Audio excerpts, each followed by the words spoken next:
fuck you, just yeets this fucking thing at her and turns and without a thought throws herself through a second story window to get the fuck away from him. You used the word yeet. Yeah, sorry. I felt bad about it the moment it happened.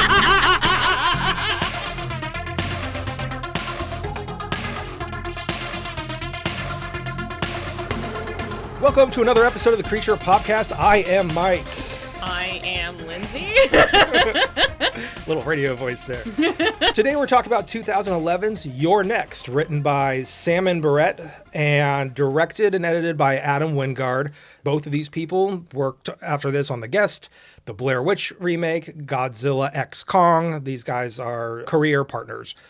They're part of that early 2000s slew of anthology movies that a lot of this, I'm going to talk about how a lot of this like blooms out of one spot. So like they both did pieces of ABC of horror and VHS. Both of those like spawned sequels that basically gave a lot of like up and comers proof of concept to go on. Radio Silence came out of there. Ty West came out of there. And this is Adam Wingard and Simon Barrett's first stepping block out of that kind of thing. This is their first full-length movie. Not their first one. There's some weird stuff on IMDb that got disappeared, like four tales about date rape that sounds terrible as far as title-wise, but I've heard is very good and obviously is not being flip about it.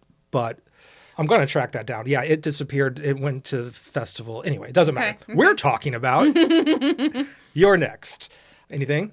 Anything to add? Or are we just gonna? Yeah, we're just gonna jump into the just movie. walk me. Okay, smash cut to disappointing sex. Yes, exactly. Yes, the beginning of the movie starts with a couple having sex. Yes, and she is very unsatisfied, and he just gets up and takes a shower. The palpable disgust on her face. Yeah, it's very funny. The guy's clearly an older guy. She's very younger. young. Yeah, we'll learn a little bit more about that dynamic in a minute. Yeah, so he goes into the shower, and she goes downstairs. And it feels like she's being watched, so she kind of like goes up to the glass and looks out the doors. Yeah. But she sees nothing but wind chimes, you know? Yeah, the patio door's a little open. It's all glass. And it's all glass. So this is like a wall of this glass. is a cabin. It's like a lake house. It's like a lake house, but it's in the country. Yeah. It's not really near a lake. It is, because this entire thing was filmed in Columbia, Missouri. Oh, really? Yeah. Simon Barrett's from there, the screenwriter is, and they came here. So all the shots are in Columbia, in a mansion in the woods, probably close to the lake. What lake? Probably the Ozarks, right? No, that's still a couple hours away. Yeah. So you're right, not by a lake necessarily. I mean, it could be by a lake, but I don't know it's what lake. It's in a terrible prairie wasteland that's very close to it. Really? I didn't realize it was all out here. So that big house is the out mansion here itself too? was an actual location that they filmed in. Okay. Anyways, so she puts on some loud music. On repeat. So this is a song called Looking for the Magic by the Dwight Twilley Band, and I hope you like this fucking song. You're going to hear it 17 times. Because you're going to hear it so much. So she puts it on. It's on repeat. She pours herself a vodka OJ. Then she's sitting on the bed in the room waiting for her guy to get out of the shower, and she notices something over her shoulder. Yeah. So then there's some camera cuts to outside of the house. It's very coded as like she's being watched from outside the house. Yeah. So then he comes out of the shower and she isn't in the room, but her drink is, so he picks it up, has a sip. And then he notices some writing on the window and it looks like blood. And then we pull back and it says, "You're next." Yeah, in blood. And she's on the other side of the glass now. Her body is on the patio dead. Yes. And then somebody in a mask with a machete comes and murders him. Yep. And then that's change scene. We cut to the aforementioned prairie wasteland that a car is driving through. Yes, it has definitely looked like winter in Missouri. Yeah. For sure, now that you say that. Yeah, and when I say this scene is very, like, barren. Yeah. But what they drive into is wooded. Yes. Okay, so we see an SUV and it's driving through the dead winter fields on a gravel road. And an older couple are in the car. They're not really talking to each other. So again, this is one of those movies that has a ton of characters. Sure. I'm not necessarily going to do everyone. Sure. But this is... But the ones that matter. Well, not just matter, but people that I know or whatever. So this is Paul and Aubrey Davison. They're going to be the parents of this family we're going to get to know. Paul's played by Rob Morin, who is in like every Fairley Brothers movie, which is kind of odd because he's very much a boring white guy, straight guy. Yeah, well, like straight man in Yeah. this. And the mom is played by Barbara Crampton. Yes. We haven't hung out with her since Chopping Mall. She's a very different character in this. Yeah, Also very a different. buttoned up, stuffy kind of Yeah. thing. This is an older couple that's They have money. they're moneyed, they're bored. Yeah, they retired. They have this project house. They might have various. There seems to be some mental illness going on. There's an anxiety issue Yeah. that she has, and he seems to be checked out. Yeah. Okay. Anyway, so they notice as they're driving that Eric Carson is home, which is the guy that we just They met. pass the cold open house. And then they're like, we heard that he left his wife for some college student and he might be living here full time. And they're like, it might be nice to have a neighbor. Yeah, they're so isolated out here. It might be nice to have somebody nearby. Yeah. And the dad's like, I guess. I'm not sure he's sold on it. So then they get to their big fancy mansion and they unload their stuff, but the front door is unlocked, which kind of freaks them out a little bit. So all the furniture and stuff is covered in sheets, like they haven't been there in a while, and they begin to prep the house. Yeah, it's basically going to the cabin type vibes. It's uncovering stuff. It's starting the furnace up. They've got groceries because the house isn't stocked with food. Right, they haven't been there for a bit. Yeah, and then the dad says, I think the workman might have left it unlocked. So there is a reason. Yeah. So then we flash to another couple driving in another car towards this mansion, and he's their son, and he's bringing his girlfriend to meet his parents. Yeah, so this is our main characters. The woman is named Erin. She's played by Sharni Vinson, and she is Australian. And she remains Australian. She remains. They don't Yeah. try to cover. In my memory, she tried to put on an accent, but No. an American accent. She is not very Australian, but they even comment on her accent. Yeah, they a said little she bit. moved here when she was 15. And so. And then he is Crispin, and he's played by AJ Bowen. He does mostly indie horror. Her last thing was a few years ago, and it was Australian Survivor. So I don't know if she's Got it. too into the movie world anymore. Okay. So mom is sweeping. Real quick, just in the car. yeah. Obviously, bringing girlfriend to Yeah, the parents, so I and, said. and a couple things are knocked out real quick. Okay. Dad's retired from a place called KPG, and that's a defense contractor. Right. Erin knows right off the bat, and he's like, "Oh, is that bothering you? Or you having dinner with fascists going to be a problem?" And they kind of laugh it off. Exactly. And he's like, "Don't worry, he was only in marketing or whatever." And I'm like, "Still." Marketing's what presents the image of the company. Oh yeah, it's I'll be talking about this a little bit later. Because this is setting up something here. Of course. And she's like, I just wanted to make sure that they were rich because we'll have good booze. And he's like, Mom's on meds, so probably no booze. And she's like, can we get some? Which puts me in her corner. Sure. I'm meeting your parents. I need something here. Can I have some? Can I have some booze, please? Yeah. Okay, so mom is sweeping and she hears a thump upstairs and it scares her. And then dad shows up, which startles her also. And she's like, were you upstairs? And he's like, no, I was downstairs turning on the furnace. And she's like, somebody's in the house. We need to leave. And she starts freaking out. And he's like, well, no, I'm going to go investigate. She's like, no, you need to leave with me. Yeah, we're not sure where, she seems to be overreacting. All of this is pointing to, she's having She wasn't issues. overreacting. So he minimizes her concern. he He's does. like, it's a creaky old house, and he takes a cane or a walking He does. stick. He sends her outside. I'll go And investigate. he goes, does this make you happy? I'll take a weapon. Yeah. So he's upstairs, he's turning all the lights on, and then he thinks he hears something in the closet. And as he gets close to the closet, he slowly begins to open the door, and then somebody grabs him from behind. Turns out it's Crispin. Fun little jump scare. Yeah. And he wants to know why mom is crying in the driveway. Yeah, I like this. I don't want to get on the wrong foot, but why is mom in the driveway crying? Yeah. And he's like, dad kind of rolls his eyes, and they leave the scene. And they never check the closet. But the camera doesn't leave the scene. Nope. As they disappear going down the steps, the closet door goes Yep. a little bit. A little bit open. Yeah. So annoying. Okay. So You just check the house, guys. Yeah, It was everything. an unlocked door. yeah, it was as soon as the door was unlocked, you should not have started cleaning. Anything. Just immediately sweep immediately through the up and entire down. house. Together. Yeah. Together. Yes. As a group. Or fucking call the cops. Jesus Christ. Sure. I don't know. It's a small town. And you and me, we got a baseball bat in every corner of our house. You grab one of your weapons and you go top to bottom. Every corner. Several corners. There's corners you don't look at that often. When I Our house is very small, though. So. got a call years ago that the alarm was going off at the house, it ended up being that the cat had knocked something over and set off the glass break sensor. Yep.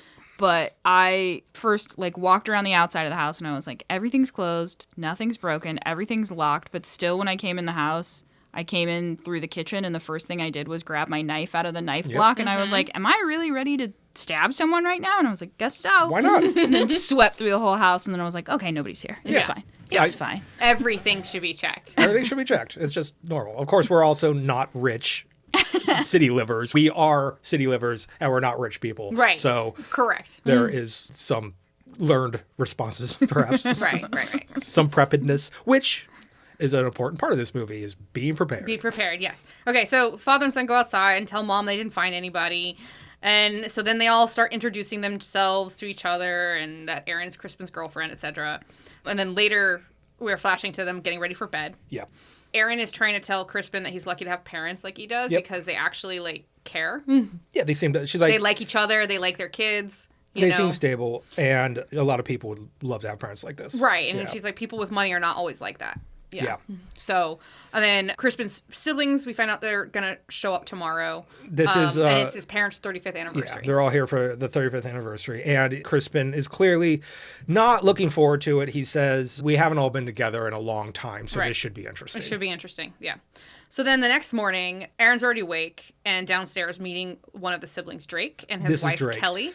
And his wife, Kelly, yes. So this is Joe Swanberg. He's mostly a writer and director. I'm just going to get this out of the way now. So a lot of the people in this come from a subgenre of movies called Mumblecore, which I had heard of, but didn't know a lot about until last night, really, because it sounds derisive. Like everyone in this, it does sound derisive. Yeah, everyone in this movie enunciates. Yeah. No one's like staring at their feet, hands in pockets, mumbling. Yeah. Apparently, it's mostly for a subgenre of movies. They're all independent. They're all very low budget. And because of those constraints, they're mostly dialogue driven and not plot driven. So there's a lot of examples of these. I would like an example, please. Jeff, who stays at home. So Joe Swanberg, who plays Drake, did Drinking Buddies, which we watched. I liked that movie. It's a good movie. Yeah. But mostly they're like interpersonal relationships set in a place of known to you, but not. So there's not really genre stuff. Okay. A lot of people came from this particular school with Joe. He worked a lot with Greta Gerwig. Obviously, Ty West shows up. So a lot of people do a double and triple duty, like editing their own movie, being actors in their own movie. Right. The Duplass brothers came out of this school as well. And for the most part, like I said, they're like interpersonal dramas. That's why there's not a lot of cartoon. Like, no one in this movie is like, I'm a bad rich dad, and my mom is like, everyone has like real problems, right? And no one's overstated. Yeah, there's no like subtext to it. It's just like people are talking about, like Drake is a total fucking prick in this, so we'll talk about it. And then he wants to take care of his family later when shit hits the fan. Sure. No one's too over the top. Now, Mumblecore then turned into Mumblegore, apparently, which this fits into. Okay. The Innkeepers is very much like one of these. Ty West will go and make the Innkeepers in a year or two. Right. It's putting the horror element into this, like, and I think what it is like this is the first wave of millennial filmmaking. Right. I'm done with that now. So a lot of these people are doing double and triple duty in here. Right. Okay. So this is Drake and his wife, Kelly. Yes. And so they introduce each other to have their conversations, whatever. And then Erin goes into the kitchen and asks Mom if she needs any help because she's like prepping stuff. And she's like, actually, we're out of milk. Will you go next door to the neighbor Eric's house and ask if they have any? Yeah. So in the earlier, Kelly, the wife, seems pretty checked out. Drake is a bully to the extent that he's an older brother. He's, calling Crispin fat and kind of wrestling with him and all that stuff. Yeah. That's just planting some seeds there. What I'm picturing is Derek in Step Brothers. I don't know how many times. Yeah, you're talking about Adam Scott's character? Adam Scott's See, now that's what I'm saying. That is such a cartoon. Yeah, this is not There are cartoonish. No cartoons in this. There's no cartoons in this. Later on, this movie is going to be remade in the same kind of way 100 times. Like Ready or Not, rich people in a mansion, scary stuff happens. Those are all cartoons. Yeah, this is really low key. This is just a family doing shit. And it's a weird movie because it doesn't play stuff for laughs, but sometimes it's funny. And it's a weird thing to get your hands around. It feels like this could be your family if you were in this situation. There was a lot of stuff that I was thinking, I'm showing up at the lake house for the first time. I personally don't obviously that's not the money situation here, but in my head, lake equals some sort of wealth that I never grew up with. Right, a second home. A second home. And when I went out there for the first time, I was like, the furnace and got to have the food and all that. So I do have some sort of like overlap of like, I'm walking into this family who has these rituals and this kind of like dynamic that I've never been a part of. So it was reminding me of Jack and Susie sometimes. Oh. We named them. Just first name. Shit, sorry. Aunt and uncle. I don't know. I keep losing the thread on how much we're talking. At some point, we're just going to be naming people. Well, we've already geolocated recently ourselves. with my friend Bronte, she was like, every time you name me in the podcast, I get so excited. So just like name me randomly. This one's for you, bro. All right, so let's get on the road with Erin walking to get some milk. Yeah, okay, so as she goes out the door, the dad and the boys are staining something, and Crispin tells Dad that he didn't get his fellowship. Yeah, so some slight family drama here. The three boys, the dad and the two boys, are staining a table in the driveway. Yeah, they are. They're just like doing... Drake is really like sycophantic to his dad going, "This looks great, Dad." Yeah. And it goes inside. He goes inside to check on Kelly. And then he tries to initiate sex with her as she's like putting her earrings on and her makeup. This is weird. So he just basically like house with like all the family there. She's like in her underwear, putting on her earrings and her makeup, and he just like unclasps her bra and starts feeling her up. And she literally has to say, "I'm not feeling this right now." Yeah. Like, get off. And then so he settles for some Vicodin. Yeah, he's like, "Do you have any Vicodin?" That's his response. Yeah. Okay. And just you already mentioned it, but when Crispin and Dad are alone, Crispin says he hasn't been published in a while and he therefore didn't get the fellowship, and Dad subtly is like, people get the fellowship without being published. Yeah. So there's some disappointment there. Sure. So then we're at Eric's house and Erin knocks on the door, and as we approach the house, the music, we hear that damn song is just on repeat, and it's so loud you can hear it from 100 yards. Every time I watch this movie, that fucking song gets stuck in my head for like 3 days. It's in my head right now. I like that they purchased the rights to that song and they were like, that's the song. Yeah. Over and over and over. It's the only one we have. Kids, we came from Mumblegore. We only have money for one song. Yeah. So she's knocking on the door and the music's blaring and we see dead Eric sitting on the couch. You know, he's just like there. But then he doesn't answer, so she leaves. Yeah, Erin doesn't notice him. Yeah. The camera goes in and shows you see the corpse sitting on the couch. Yeah, that the corpse is on the couch. That means that the murderer moved him and put him sitting on the couch. Yeah. Yeah. Okay, so then that night, Amy and Felix show up with Tariq and Z, their spouses. Yeah. So Amy is actually named. I'm not doing that. Okay. Tariq is played by Ty West, though. Yes. And Ty West is a movie maker that we're going to cover to some degree. Yeah, I mean, everybody should know who Ty West is, right? Everyone should know. I mean, he did Maxine, and he just recently got his trilogy, which is X, Pearl, and Maxine. Thank you. He did House of the Devil, which is... And then I liked that movie. I liked Until the Very End. Yeah, okay. And same thing with Innkeepers. I liked it to the very end. I like the story of Innkeepers. I find awesome. I find the characters to be fucking annoying as hell. We're probably definitely talking about doing the Innkeepers. Okay, sorry. So yeah, Ty West came out of this like subgenre and basically kept as closest to his core as possible. Like Adam Wingard's in the studio now. He's doing these Godzilla movies. Right. Greta Gerwig did Barbie just recently. So people do Barbie was everywhere. so good. Barbie's good. Barbie was good. I love that Barbie movie. All of them are stepping up and up and up. Ty West did also, but he clearly loves the genre of tiny indie horror. He does, yeah. Okay, so all the spouses and the other kids have shown up. So there's 4 children. They all have spouses. And then the parents. So there's like 10 people here. Okay. And so we're having a big family dinner with a prayer. Did we talk about the other couple, Z and... I just mentioned them. I said Felix and Z. Okay. Yeah. They're like sorry. They're like the youngest students, it seems like. Yeah. Z is the closest thing to a character in this. She's got like raccoon eye makeup, disdain on her face constantly, and is just smoking. Yeah. Just like doesn't want to be here. Okay, so they're eating dinner, and Drake is just making everybody feel uncomfortable, and he's starting, like, fights with everybody. Yeah. Then Crispin and Drake start arguing really loudly, and all attention is on them.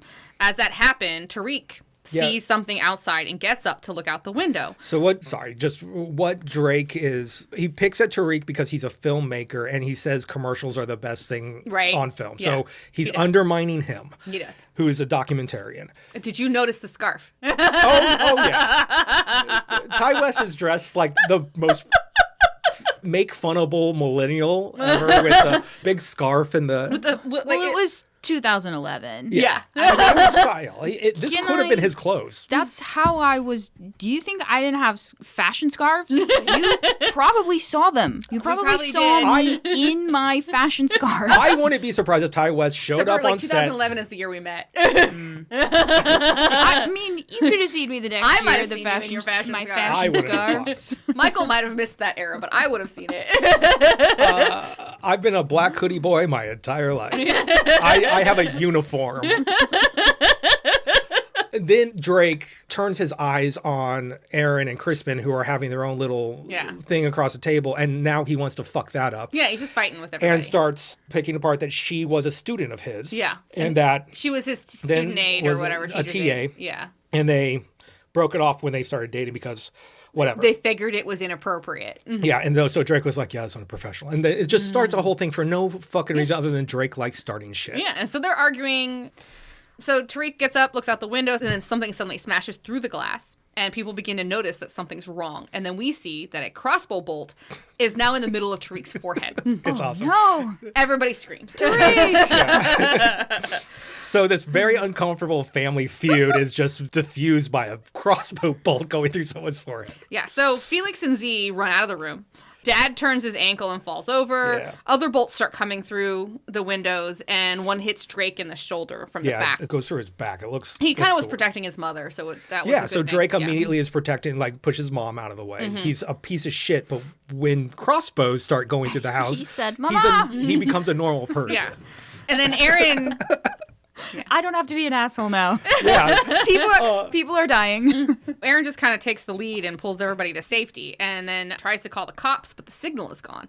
Felix explains what a cell phone jammer is. Yeah, they might be using a jammer. Yeah, I'm like, why would you immediately go to a cell phone jammer? Well, Yeah. Okay. I know why. If everybody suddenly doesn't have service, Yeah. I don't know. Another bolt then comes in and slams into the family portrait. Erin symbolism, everybody. Yeah. Erin gets everybody to get out of the room as fast as possible by using the chairs, like the dining room chairs, as protection. So, like, they have a solid back. And they're using them as like shields as they go and so, across. like, every single person, one at a time, picks up a chair and runs across This the room. house is not like cabin-like, it's mansion-like, but every room has giant fucking windows. Yeah. The hallway is what they're trying to get to, which Yeah. obviously is the safest place Because it's in the middle. In Yeah. the middle of the room. Yeah. So Erin is the last to leave, and on her way, she grabs a fireplace poker, but the crossbow bolt comes through her chair, and she drops her chair. Yeah. But she still manages to get out. The family decides now in the hallway through arguing and stupid sibling rivalry This gets so silly. that one of them needs to run as far as they can outside the cell phone jammer's range to call the police. Yeah. Amy is the winner because she can run 3 miles in 24 minutes. So Amy is also kind of a big character. She's clearly everyone's favorite, the parents' favorite. Yeah. And She's the only girl. And she's the only girl. You're gonna send your She's favorite to fucking run with Well, the psycho? she starts crying. The boys are arguing over who could run faster, and Amy starts crying. She's like, "You never give me any credit for anything. I was in state, blah blah blah." And Dad is like, "Baby, you got this. I believe in you." So they do this fucking thing where They decide to, like, she's backed up at like 20 feet in the she's hallway. like, "You just run out here, and they're not going to expect you going full speed." Yeah, and they're going to open the doors the last minute, and she's going to be, like, running full speed barefoot or something Yeah, out into she the... chose to take her shoes off. She's probably wearing heels or something. So she starts to run, and then they open the doors, and then she is caught by a wire. a razor wire neck height was across the Yeah, door. yeah. It's hilarious. And then they watch her die. And then they watch her die, Screaming which and isn't crying. as funny. No, she basically bleeds out. Because, like, you know, it garroted her, you know? Yeah, That's funny. she's choking, and it's not like in another movie, like Already or Not, she'd be decapitated or something. Sure. This, she goes down, she's choking on her own blood. It's coming out everywhere. Yeah. And the family is obviously panicking and freaking the fuck out. Correct. Like, yeah.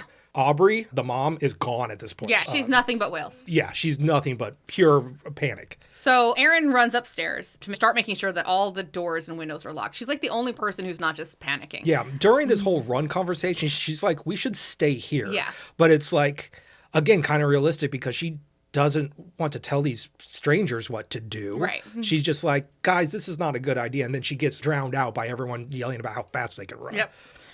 So Crispin follows her upstairs, and she talks about how some places you can still text 911 and they'll get a voicemail even if you don't have enough signal for it to go through. Right. So she's texting 911. And then back downstairs, she's locking all the doors and windows and telling people that they need to cover them up. And Crispin tells her he's never seen her like this before. And then she goes, well, it's kind of a unique situation. So again, that's like Drake changing. It's like something's happened here and what you are is coming out. Yes. So they still think they should send somebody outside, but she says no, they should just stay here and wait for the police to come. Yeah, maybe put an SOS on a sheet out a window. Yep. She has ideas, man. Yep. And so then Dad decides that he's going to put Mom to bed upstairs in her room. What? And then, he Don't does. just send her away. Yeah, he does. Well, yeah. You puts see her where upstairs. this is going. He puts her upstairs and goes back downstairs. So now Mom's alone in her room. Erin then has grabbed a butcher knife as she closes more windows in the kitchen. Knife. Grab a knife. Always grab a knife. Always grab a knife. The amount of times Erin doesn't go into a room or exit a room without grabbing a weapon. Knife. Yeah, She's just different weapons. Yes. Constantly. It's awesome. So back upstairs, someone starts creeping out from under Mom's bed. It is creepy as fuck because it's the shots way back. Barbara Crampton's in the bed, and you just see in the bottom right corner a hand. Yeah, it was all black until that hand comes out. Yeah, the hand comes out. There's cool. a tiny light, production light, under the bed, so you can highlight that little hand coming out. It's creepy. So Mom is just like hysterically crying up on top, and then the guy comes all the way out from under the bed, and he's wearing a fox mask, and he's carrying a machete. So everybody will have the name. There's 3 killers here, and they're all going to have different animal names, masks. So this is Fox, and he has a machete. Right. So downstairs, we hear Mom scream, and the dad and the boys run upstairs. Everyone runs upstairs. Well, no. Meanwhile, Erin is still closing windows in the kitchen. And Well, everyone but Erin. Okay. Because Kelly's up there. Okay. Everybody but Erin. Well, it shows the divide between during this only the boys, and then I rewound it. I was like, oh, the whole family goes up after a scream, leaving Erin alone in the kitchen to do the real work. Right. She's in the kitchen. She's closing windows. As she closes one of them, somebody actually punches through the glass and grabs her hair. Yeah. This is the only time I had a real legitimate jump scare. It's a good one. Yeah. Fucking people are attacking you. So she actually, since she still has that knife in her hand, stabs his hand into the she puts it through her wrist and into the wood frame of the window. Yeah. And then we see Tiger Mask. And this is Tiger. And so she runs across the room to another drawer to grab another weapon, but when she turns around, he's gone. Yeah. Upstairs, Drake kicks in the door to Mom's room. Why was it locked? Why? I don't know why the door even got kicked down. Yeah, I don't either. Maybe lamb did it from the inside? Maybe. They didn't it's sheep, not lamb. Okay. Why? Why that's this? what I read in the cast notes. It said sheep. Okay. Okay. What's the difference? One's young and one's old. Okay. I guess. I don't care. If the number of times, because I've listened to all of these 100 times. You've had to deal with this for a long time now. The number of times that there's like just at the tiniest point, and we're like, no. Welcome to our relationship. Correction. It has to be, and we're just like, we were on a path. Everything was fine. Sorry, my brain. Everything was okay, Lindsay. I think the one I'm working on now, I'm working on rare exports, and there's the caribou reindeer. Oh, yeah. And every time she said, you're like, reindeer. See, this is what happens. You do this shit, and then I dig in. I make it a problem. Reindeer. Okay. Anyways, back upstairs, Drake kicks in the door to Mom's room, and she has the machete embedded in her head, and the wall is sprayed with blood, and your next is written in it. Your next is on the wall. Yeah. Dad just collapses. Yes. Why would you? There's fucking people everywhere, and they're clearly setting traps. You're like, you know what we should do is we should take the person who is obviously like neurotic and anxious and having a meltdown and will not be able to defend themselves at all, and we should leave them in a dark room by themselves, and we'll all just fuck off someplace else. I don't think... That dad hates his wife. He hated her. I mean, you're right, but also I think that it's not too... She was like comatose and... She was just wailing, like crying. Yeah. She wasn't comatose. You're right. She wasn't just comatose, but I think they were just trying to put her away because she wasn't going to be helping. She wasn't going to be helpful. Yeah, but you have to protect that person at that point. The movie does show that is the case. Yeah. Okay, so everybody has their grief moment, and then they all leave, and Amy's the last to leave, and she covers Mom up with a blanket. As she does that, she notices that the window is open. Sorry, it's Kelly that covers her. Amy's already dead. Oh, sorry. It is Kelly. I apologize. Yeah. So she notices the window's open, and she goes and she hears some noise behind her. Yeah. So she kneels down to look under the bed, and she sees Fox Mask is under the bed. Under the bed already. And then she goes running down the stairs and out the front door. Nobody she's swept panics. the room to see. No, nobody checked the room. No. Yeah, so she panics and she runs all the way out the front door and has the wherewithal to duck the razor wire. She does duck under the wire, and then Drake. We didn't cover that Drake's already been drugged, right? Drake, so way before Amy, I think, even dies, they dump a bunch of Vicodin into Drake because he's got this arrow in his back and he can't pull it. It's still there, yeah. It's still there, So and he's that's just, in a lot of pain. Yeah, he's in a ton of pain. So now he's been kind of not there. Yeah. He follows Kelly out. Yeah, he chases after her, but then when he kneels under the wire, but then the wire hits the fucking arrow bolt of his back. Yeah. And he gets so in pain and then just reaches up and yanks it out and immediately passes out because of the pain. Yeah. So Kelly is running through the woods and she's screaming for help. And Sheep Mask, the guy with a crossbow. No, that's Tiger Mask. No, it's Sheep Mask. It's Sheep Mask, yeah. I do say lamb here, so it's Sheep Mask. Okay, Sheep Mask, the guy with the crossbow, slowly begins to follow. The siblings bring Drake back inside and try to stop the bleeding. Crispin makes a plan to get the car and bring it back so that they can load the injured into the car and get out of there. Erin, who doesn't want him to go, capitulates, and she gives him a meat cleaver before he goes out the door. Take this weapon. She's like, I'll go too. And he's like, that's silly. Dad's a mess. Drake is passed out. I'm going to move the car here, and then you can help. We'll get them in together. I'm like, why could you not do that if you guys were together? Yeah, I know. So it's planting little seeds of suspicion here and there. Yeah, we're under Everyone suspicion, could, or this could be, random, yeah. So well, obviously, he's targeted, I know. But he's a retired defense contractor. Lots of enemies. Yes. Potential enemies. Yes. So Kelly has now made it to Eric's house with the loud music. Here's that song again, everyone. She's banging on the door, trying to get his attention, and she is so frustrated because she can see the back of his head. Yeah. Sitting on the couch. He seems like she's like, why are you not hearing me? But his back is to her, and she doesn't know why he's not responding. And then she sees the Sheep Mask in the reflection. And turns around, and he punches her in the face. Dude. And as he punches her, her whole body goes through the plate glass. He cold cocks her through a patio door. Yeah. This scene is fucking brutal. Yeah, it is pretty bad. Because now she's on the ground and crawling through that glass. Yes.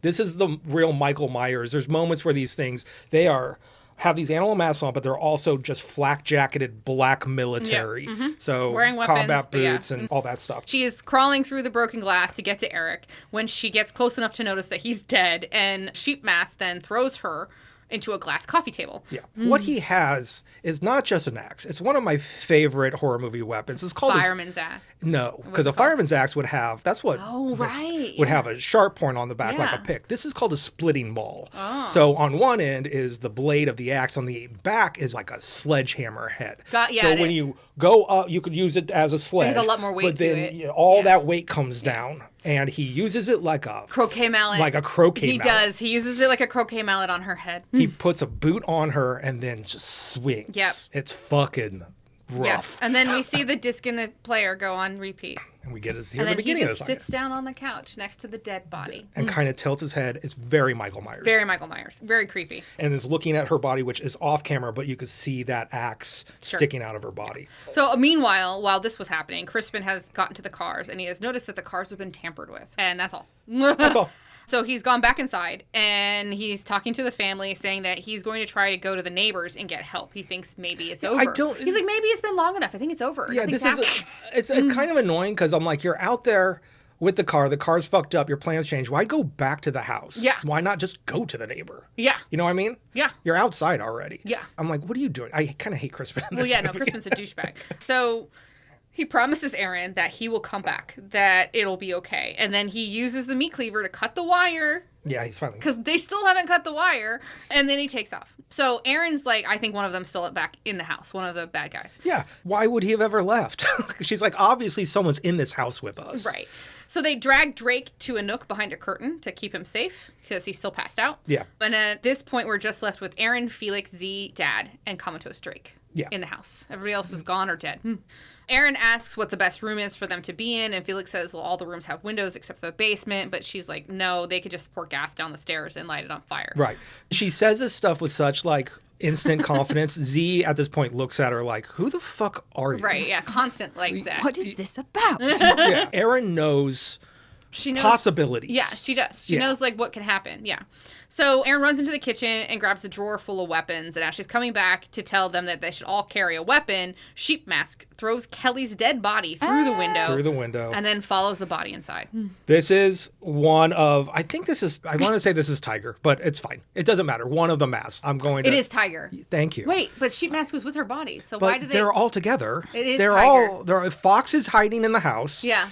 We last saw Sheep sitting like a creepo on the couch, but Tiger, they're all hanging out in the neighbor's house as their like main staging room or place. Yeah. So then he goes after Erin with the axe. This is one of my favorite saves. And she swings out of the way and kicks him in the balls. And then she grabs a meat cleaver that had fallen in the pile of weapons. It's a meat tenderizer is what she has. Tenderizer, yes. It is not cleaver, sorry. It's the big heavy thing with the triangles on each side. Yeah. And then so she beats him to death. Okay. Now my turn. She'll just let you do it. Kelly's corpse comes through the window. We go into slow motion as Tiger, very like confident Michael Myers-esque, also steps in. Erin falls down in slow motion. The axe comes down by her head. Slow motion's over. Erin sits up, meat tenderizer to the knee. He goes down on one knee. Back of the head, back of the neck, back of the head. As he falls down, Tiger's just wailing in pain. She sits on his back and hits him over the head 11 times, making. Yeah, I watched this scene 3 times. It's one of my favorite scenes. Turning the back of his head to pulp as Z and Felix are in the room like, what the fuck is happening? Right. Because she's just like wailing, insane. Yeah. Mm-hmm. It's awesome. Okay. Are they going to take the mask off to see who he is? They do. And then she pulls it off and she's like, do you know this guy? She grabs the back of his flak jacket, hoists him off, and just swipes his mask up and goes, anyone recognize this guy? If this was a Scream movie, Ghostface would not live past the first act. There's none of this, we got to go back and shoot him in the head. Erin is killing you dead here. Because I was like, I was worried that she was going to take the meat tenderizer, like, just to his face, at like his head at random and like mess up his face. But the fact that she like deliberately was like, back of the head, back of the head, back of the head, and then she's like, let's look at his face. Blood all over it. When after she says, does anybody know this guy? Felix does say, well, it's kind of hard to tell right now. Can we wipe him off? And then she's like, thanks for the help. Where's your dad? Yeah. And Felix was like, you seem to have it. Yeah. Okay. Didn't want to get in the way. Well, Dad has gone upstairs looking, and then he wanted to go see that closet from the beginning. Yeah. That he missed. Because now he's gotten suspicious about his own actions, you know. Mm-hmm. So he gets to that closet, and he opens it, and he finds a sleeping bag and bottled water and bottles of pee. And while he's looking at the bottle of pee, the power goes out. And I got to say, people in movies really underestimate the amount of pee that comes out of you when you pee. Because it's a little, like, 20-ounce, like, plastic water bottle. Sure. I threw newspapers. I was contracted by our newspaper. You pee in a bottle sometimes because it's 3 a.m. and you're en route and whatever. And you need like a good half liter. Well, Michael, you are abnormally hydrated. It's possible. Oh, is that it? Yeah, I feel like... I do drink a lot of water. I feel like other people could not drink as much. And his pee was pretty yellow. Well, gross. You want that pee to be clear. That means you're getting hydrated. Stay hydrated, folks. Okay, so the power's gone out, and Felix tells Erin to go look for the circuit box in the basement, and he's going to go look for his dad. Stop splitting up. So then I wrote, Fox Mask is behind you. Okay, so Dad's upstairs, and he's gotten the power back on. He knows where the circuit box is. So the circuit breaker's actually on the second floor, which is upstairs. Admittedly kind of weird. But that's so when the lights go back on, we cut to Erin in the basement, kind of surprised by the lights going back on. Yeah. But that's just like a second. Yeah. Then we cut back to... Dad is telling Felix that it wasn't a random attack. They had been watching them for days. Yeah. They were targeted. And then Fox Max... that we saw in the dark, comes up and slices across Dad's neck from behind. Yep. While Felix and Z just watch. They just watch. Yeah, Felix and with disdain and disgust on their faces. Yeah, I say they seem icked out. Yeah. Not much else. And they don't try to help. Nope. This is an unpleasant thing. This is our first sign that, like, oh, this is for sure an inside job. Yeah, Felix was like, did you have to do that in front of me? Yeah. To Fox. And Fox takes out an earbud and just turns and goes, are you saying something? Mm-hmm. It's very creepy. Yeah. Because he doesn't take his mask up or anything. He's just like, are you saying something to me? So obviously Felix is in on it, and Z. So back in the basement, Erin goes exploring. She's just looking for weapons. Sheep Mask has come inside and noticed his dead compatriot. And he's upset. Very upset. He's so upset, he picks up the entire dinner table that seats 10 and dumped it on his side. In a rage, he flips this whole thing over. So Erin, now at the top of the stairs from the basement, there's like a door, and she's at the top of the door, and she's like listening through the wall, hearing what's going on with sheep in the... And a couple things, like from the basement all the way up the steps to behind her, we see the evidence of... tools. The workmen. Yeah. Earlier, Crispin was derisive of his father, going, this whole place was supposed to be his retirement project, but he just seems to be hiring other people to do it. Right, he's not doing So it there himself, are now ample fun weapons around. Yeah. And the brightest light in the fucking world is shining through this keyhole. Yes. It's so weird. So she accidentally makes a noise, and then Sheep Mask hears it, so he puts his mask back on, picks up his axe, and goes after the sound. And Erin notices that the light in the keyhole is super bright, and it's changing with the movement. Yeah. So she goes to look out the keyhole and immediately sees the eyeball. Yeah, he's staring It's right very back. Black Christmas, right? Yeah. Yeah, straight out of Black Christmas. And then it's straight out of Shining, because he starts putting that axe through the... She screams and he starts chopping the door down. Yeah. Drake has now woken up and crawled out of his hidey hole, and Sleepy's like, hey, to Sheep Mask. Yeah, he just steps into this... He's been drugged up Yeah, and he doesn't know what's passed out, going and on. he's just like, wakes up and he's like, hey. What's going on? Which draws lamb, sheep's attention and reindeer's attention, and just enough for Erin to come out of the basement and stick a screwdriver into his neck, into his eye. I just wrote stab him with a screwdriver. Not the eye yet. No. Screwdriver in his back, because he's not dead so yet. he drops the axe, which Drake then picks up. So Sheep Mask just walks out the front door. Well, if he knew the situation, he Yeah. probably could have stayed and fucked them up. Sure. But he's now in between two people with a screwdriver in his back. Yeah. He decides to bail. Yeah, he decides to bail. So Drake thanks Erin for hiding him and asks where Kelly is. And Erin's like, oh, I don't know where He lies. Kelly is. She lies. Yeah. Maybe not the best time to tell you that you're a widower. We've lost track of Kelly. Yeah.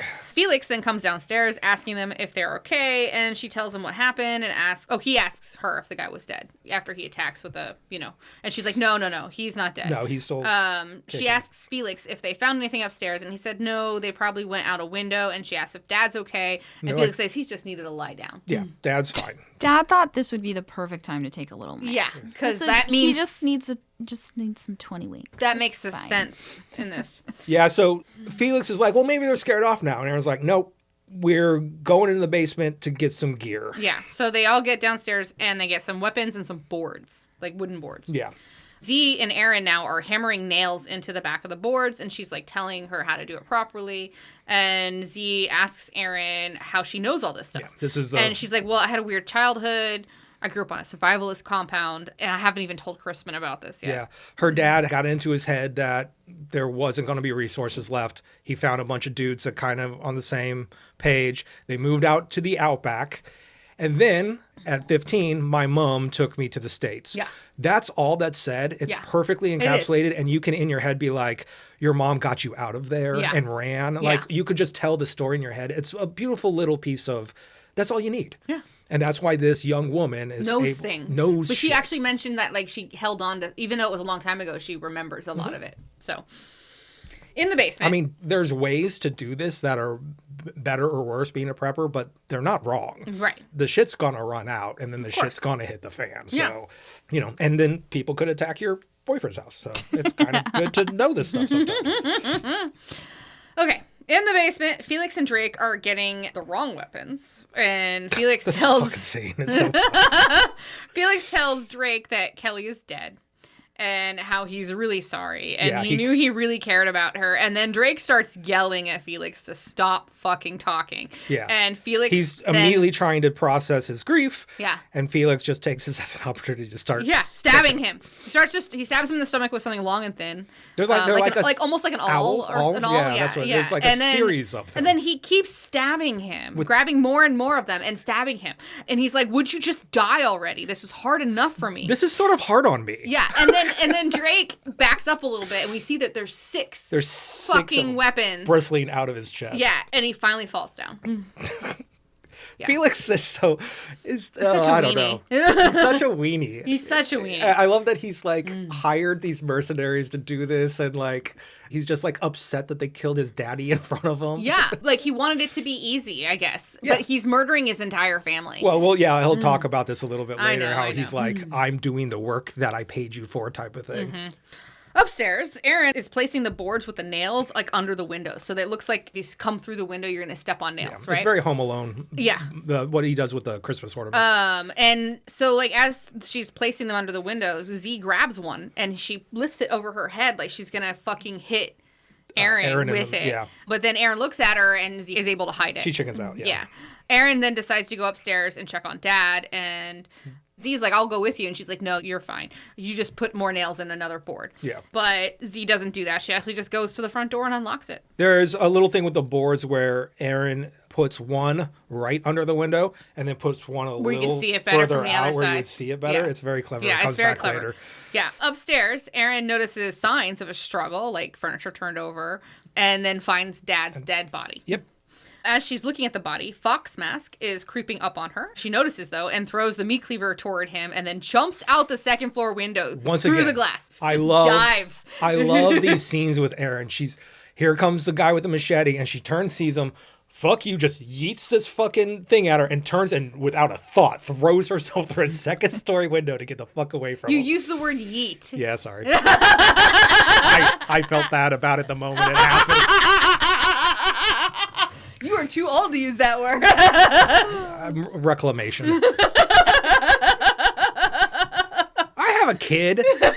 Some of this stuff sinks in. I don't think I've ever heard him use the word That's yeet. not true. I gave him the same amount of shit for using yeet just a couple of years ago. Maybe he talks differently to you than he does to me. Oh, yeah. For sure. We have cool hangouts in the kitchen at past midnight where we just talk about movies and shit. Sure. Yeah. Okay. You guys have your own dynamic? We do have our own dynamic. You know what it is? A mom and son? No, like we literally lay down next A biological together. parent? No, we literally lay down next together and watch shows Yeah. without talking. It's real fucking annoying because that's my side of the bed he's on. Like, we're watching TV. He knows when I want company but not attention. And sometimes I come in and it's like, well, this isn't my room anymore, I guess. Low-key hate this. I want to yeet him off the bed. I felt like at a spelling bee when they're like, can you use it in a sentence?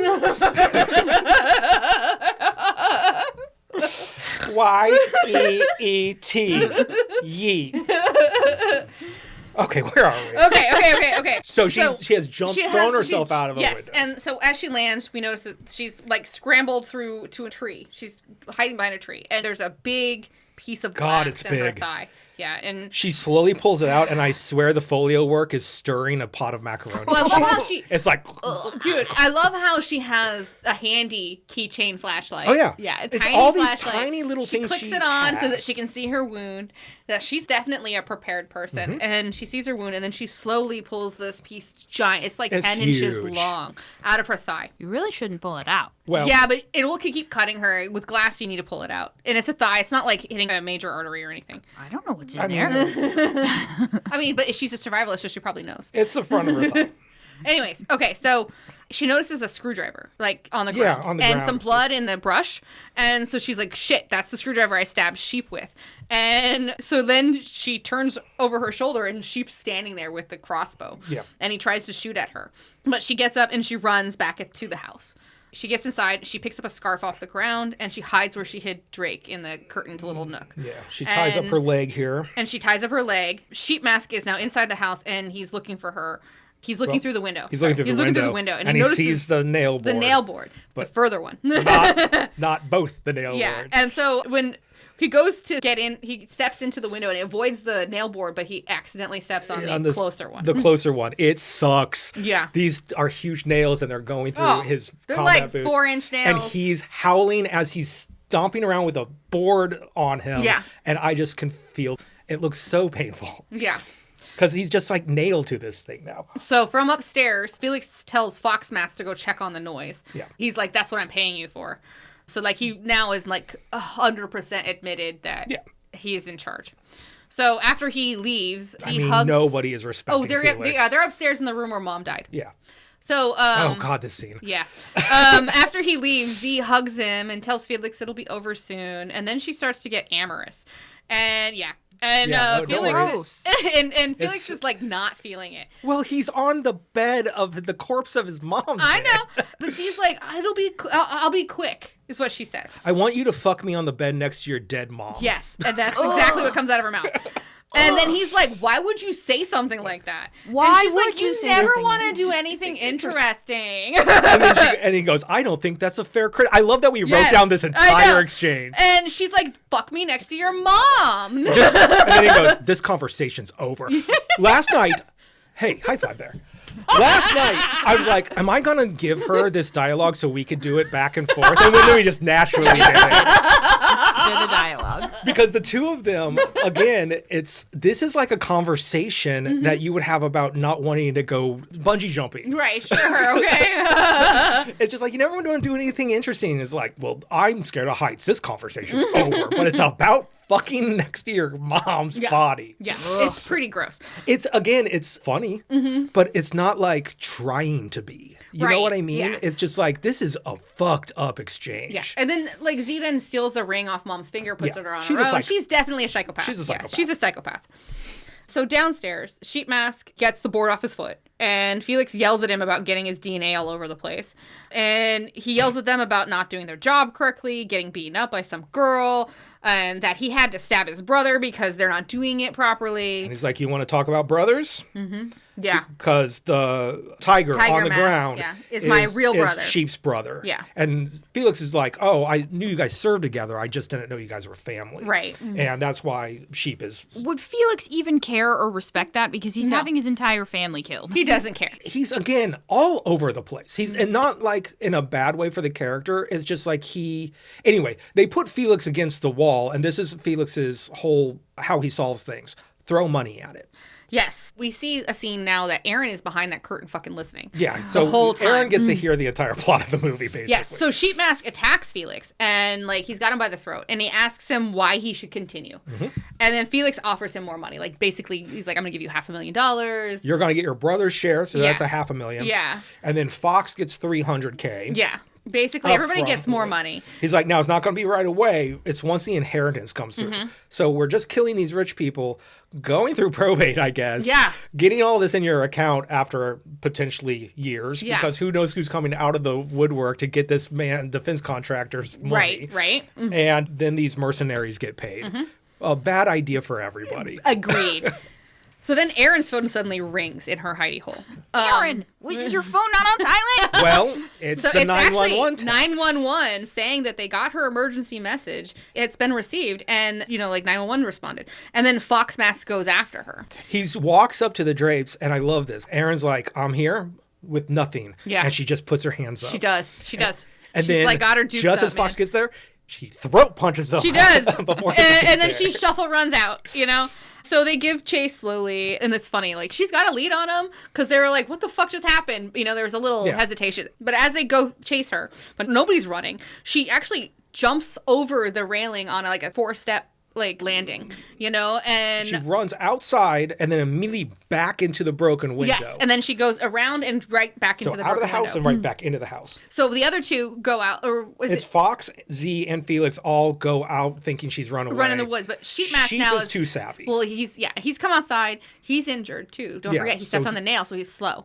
He notices the broken window and is smart enough to think she went back in the house that way. Yeah. So he puts his head through the window opening, and she stabs him through the eye with a steak knife. Fuck you. And then picks up his axe that he dropped through the window because he was leaning through it. And this is the iconic imagery of the movie. You got it. I've drawn this image 2 or 3 times, either in my character doing it or for the Post-it note thing. Yeah. It is beautiful. She's standing in this broken window. She's got the splitting maul in her hand. Mm-hmm. Bandage on her leg, and backlit. It's just backlit, absolutely badass. Yeah. I think it's the cover of the movie. It is probably the cover of the movie, yeah. It's great. I think there's a more artful cover, but I think there's a version of it that they just took the screenshot. So then now we have a music montage where Erin is booby-trapping the front door, Home Alone style. It's not the song, though. It's a different song, but it is a music montage. Apparently, I don't hear any other music when I watch this but that song. And then I wrote myself a note. It's gonna always be Home Alone style. There's never gonna be. It's never gonna be a different. When you booby trap a house, it is Home Alone style. Yeah. That little boy was a psychopath. That was straight up killing those men. Yeah. When you look back at some of the things he did, I'd be like, they'd be dead. Yeah, they'd be dead. When that iron hits him in the head, I was like, deceased.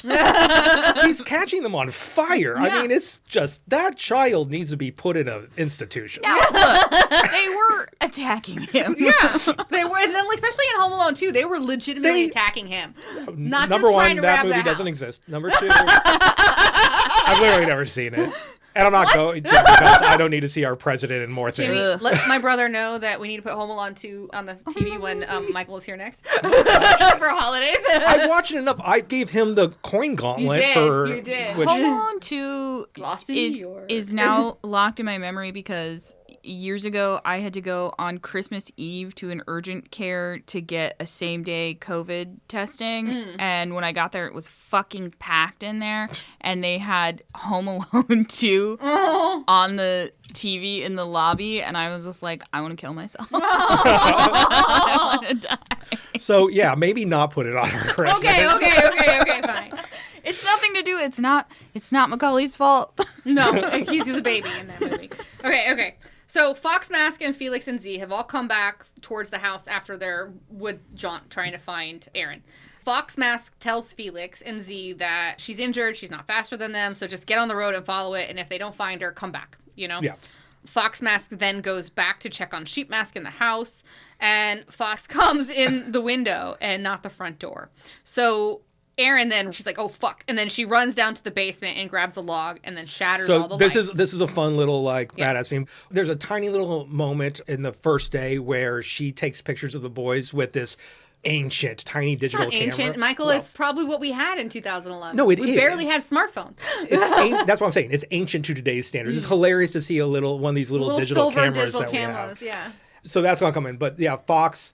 She starts going to the basement. Fox is coming down, and she just takes a log and just, without missing a step, bashes every light bulb as she goes. Yeah. So she gets to the end, and Fox is following with his machete. So Erin has set up the camera she had on an auto flash every second. As Fox advances into the basement, it's blinding him, disorienting him enough for her to attack him and beat him with a log. The scene's beautiful, and these slow strobes as Fox goes moves and stutter step. And so she beats him to death as well. And so she beats him to death. Yeah. She back upstairs, absolutely bashes his head in. Yeah. And now she is just covered in blood. Yeah. Back upstairs, she's gotten a new weapon. She gets a knife. And never enter a room without getting a new weapon. Nope. And then Felix actually shoots her with a crossbow through the window. She goes down and disappears, but he missed. He missed, yeah. And is it Z give me the crossbow, and she jumps in the window that's broken by the bolt that they recently just broke. And while she's doing that, he goes to the trunk of his car and turns off the cell phone jammer. Which I don't... Well, I think they realize the cops are coming and they don't want a cell phone jammer coming. Okay, I guess they still have plausible deniability. Sure. So in his trunk, he also has a switchblade, which he grabs. Yeah. So Z is now hunting Erin through the house. And Erin attacks Z, gets her in a headlock. Felix comes running in, and Erin grabs it's another little a pot weird off detail. the stove. Yeah. Earlier in the movie, there was a boiling pot, and she turned it off. Okay, so she drops the same pot. Yeah. She grabs off the stove and throws the liquid at him, but it has cooled, and he's like, it's not hot anymore. He goes, it's not even hot, you dumb bitch, and immediately slips on it on the floor and falls down. And it falls down, yes. So then Z bites her wrist and gets away. And then she kicks the door into Felix's forehead, and Z attacks Erin. It's this tiny little But Erin gets her hands around her neck. And it's just all three of them going at each other. But then Felix stabs her in the back with his knife. So she gets away from him and then bashes his head in with the glass part of the blender. So it cracks. Okay. And then, you want to take this part? I guess. This is the one part of the movie I don't like. Sure. So it's a big, sturdy glass blender that is bashed. She turns it upside down and jams it into his forehead, reaches and plugs it in and turns it on and blenders into his head until he's dead. You have to get through so much skull to do that. You can't chop up ice in a blender. If you're ever trying to make a margarita with chunky ice, maybe it's not going to do a very, very expensive power. Like a ninja? Yeah. fine. But ninjas are plastic. Maybe all of the money in this house went to the highest blender technology that they have. All of his defense contractor shit was actually, he's just like, I really just want a good blender. Yeah.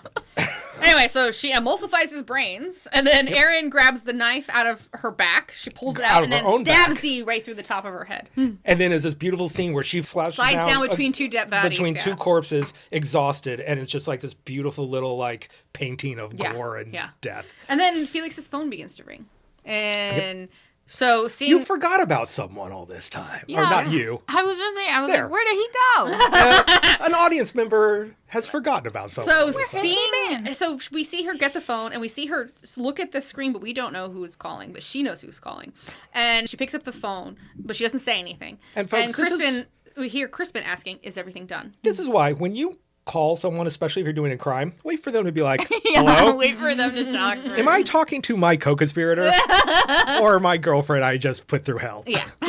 So he's apologizing for bailing on the plan, but he warned Felix that this might happen because he's a pacifist. You know I'm a pacifist. Oh These my God. fucking people. He's like, I saw Mom's blood and I just couldn't go through with it. So he had to bail, you know? And he's like, fuck it, I'm freezing. I'm coming inside. I mean, like, if you're going to have this kind of crazy plan, you should fucking have the balls to go through with it. We also didn't... What'd we miss? We missed, so... Gosh, before a lot of this happened, Erin rigged the front door. Well, I said she did Home Alone style booby trap on the front door. That's all I said. That's all. Well, we went off onto Home Alone 2 for a second. So let me describe the thing. rig. Okay. It is the splitting maul, the axe that she has wrapped an additional brick to the back of it. More weight, and then hung it up in a swinging action above the door. So if you open up the front door, the axe will go into the face or chest. Yes. Okay. So then, when you think Crispin is going inside the house, he heads for the door and then goes in through the window. He does. And so he comes in the window.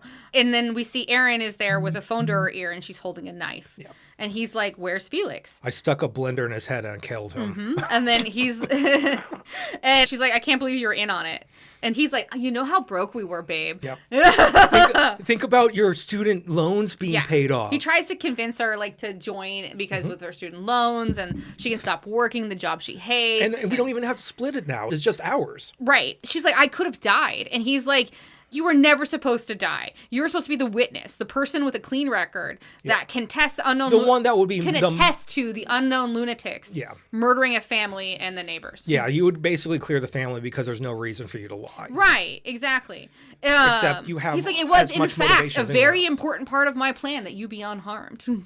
Yeah. That's what I was just wondering. I was like, why would he even bring her? Yeah. He thinks it's a smart part of his plan. Except for everybody tried to kill her.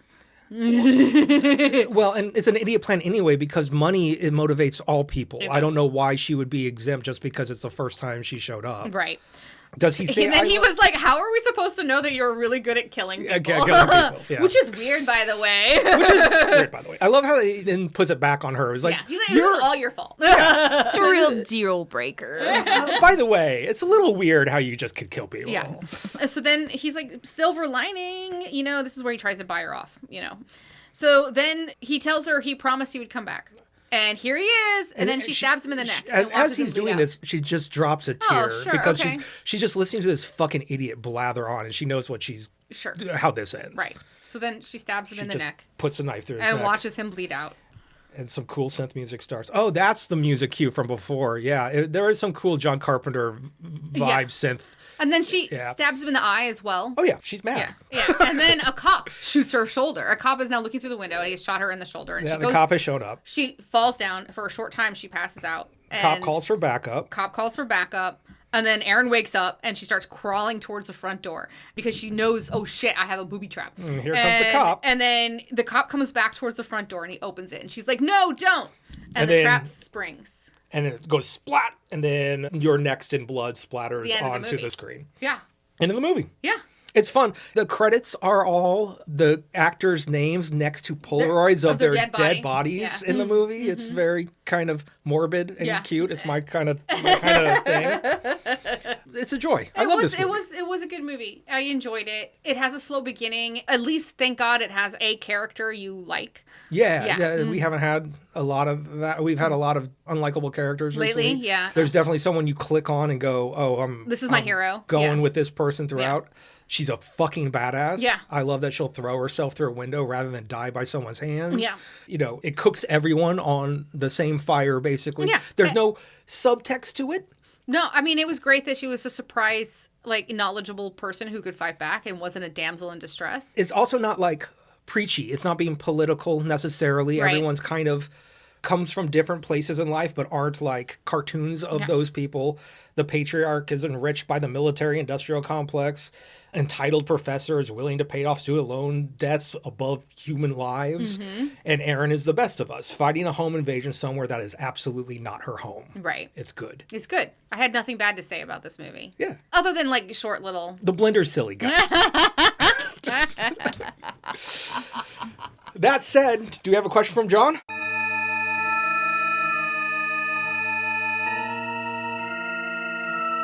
What is the first horror movie you remember seeing? And what is the best horror movie you remember seeing? I feel like I do a first- whole podcast on horror movies. How can I pick the best? Yeah, I don't know how to pick the best Yeah. either. Maybe it changes a lot. Let's do okay, First? the best vibes today. Yeah. All right, first, what do you got? It's the first one you The remember first one I seeing. remember seeing is the Tim Curry It. I mean, I was young when that movie came out. Yeah, that's like 80, I want to say 6, but maybe No, 4? no, Maybe no, 84? no. It's older than that. I'm going to look this up. Hold on. I mean, I would have been 8 years old and... No, it's not as old as you think it is. It's not that age. Oh, you think it's not that old? No, because I lived in Texas when I saw it, and John was born in 87. Well, I don't know what you're saying then. Did you see it in theaters or did No, you? The No, it's not- Babysitter. it's- It's 1990. The Babysitter. Oh, wild. Let me watch it. She lived next door. Her name was Tanya. The original let you It watch wasn't it. a theater was a movie. made-for-TV It was a made-for-TV miniseries. miniseries Yeah, over yeah. the course of 2 weeks. And I feel like she let me watch both parts. Yeah, And, everyone in the world like tuned into that thing. Yeah, so it was 'Cause 1990, which means I was 8 years old, which is what I thought I was when this movie came out. And I remember the babysitter let me watch it. Her name was Tanya. She was a teenager. She lived next door. And John would have been a toddler. So. Her name was Tanya, and she lived next door. Yeah. They had a peach tree. Tanya, I And it don't would just think spill this was peaches into my appropriate. That sounds like a good deal. Get those peaches. Yeah. Okay, so I'm just saying. That's No. all I remember. I remember it. It traumatized me for a year. Yeah. Or more. I had Tanya. nightmares forever. This was not a good idea. well, I had a babysitter situation like this also. But do you want to do like best, or how do you want to? No, you handle do that? your first while I think about Okay, what my best might be. Is E.T. considered a horror movie? I don't know. I've never seen E.T. I guess if it scared you. Little me had to be taken out of the theater Have crying. we not had because this of that conversation? movie. We had this conversation. It's been on the podcast several times. Okay. I know we talked about this because somebody asked me this at work recently. That's so. why I brought it up. It's Yeah. almost a running gag at this point that I call E.T. a horror movie. Right. because of COVID. If not that, I watched a big chunk of Halloween 2 at a very young age at a babysitter's house. When my parents dropped me off, they were going to a Halloween party. And it hit me so much because it's also a sex. Because there is a hot tub scene where Michael Myers puts an orderly and a nurse, they're trying to fuck Right, in I a remember hot this, tub. and he boils And he them. boils them. And that's like when I came into it. So there was boobs Oh. and there was sex and then there was death. And I was like, I'm not supposed to be here. Because I was like 8, something like that. Yeah. I was young. Yeah. So there's that. I'm sure some of that did something to me. I don't know. Yeah. I mean, I have other horror movies that like the one that traumatized me for years was watching Return of the Living Dead at a very young age. Right. That like fucked the trajectory of my life Right. up for a long time. Sure. But I mean, okay. So and now I want to do it for the podcast now, actually. now when you think about your favorite horror movie, I was recently asked this question by a coworker, and I don't like this guy at work that's talking to you about horror movies. You found out I had a podcast. That's my Fair enough. that's my spot. I still don't like him. But and unfortunately, like That's I'm, where I sit. I'm not really good. Get out! I'm going to yeet him out of my bed. This is my spot. Anyways, just like then and now, like it's hard to like for me. I'm not really good about favorites. Anything. I don't have favorites. It's a weird, yeah. But if I think about like what is the turning point for horror for me, what is the thing that made me like it? And that would be Scream 1. That is, I was not driving yet. So it was like, what, 15 when that movie came out, I think? And I remember my best friend she was able to drive, but I wasn't. So it was almost 16. So yeah, it was wonderful. It was this new take on horror for me where it wasn't like all the old 70s and 80s horror was either like dumb or No. or slow too or too cerebral much. or and the blood was fake if you think of like the paint looking ones from the Italian guy. But either Argento or Fulci. Probably Right. Argento, because I don't think you've seen any Fulci. And this was the first time that horror felt like it was something that would actually potentially happen to me, you know? And so it was the first time it was really scary. If you go back and listen to Scream 5 and how fucking like low-key pissed I am the entire time, it's one of my favorite episodes because of it. It's because that was done without Wes. Wes Craven knew how... I mean, he did really like slimy exploitation horror, and then he made a franchise out of Freddy. Right. And then he went, oh, I want to completely redo this for another generation. And he didn't have to call it requels. Right. He didn't have to call it whatever. He just went, we're going to have another generation come in here. What does that look like? Right. And he fucking nailed it for another 4 sequels. He did. With... You know, obviously all of this stuff goes down over time, but the first Nightmare on Elm Street's brilliant, and the first Scream is absolutely brilliant. Right. Because he's capturing an entire generation. He is. He was capturing a generation. Absolutely. R.I.P. Craven.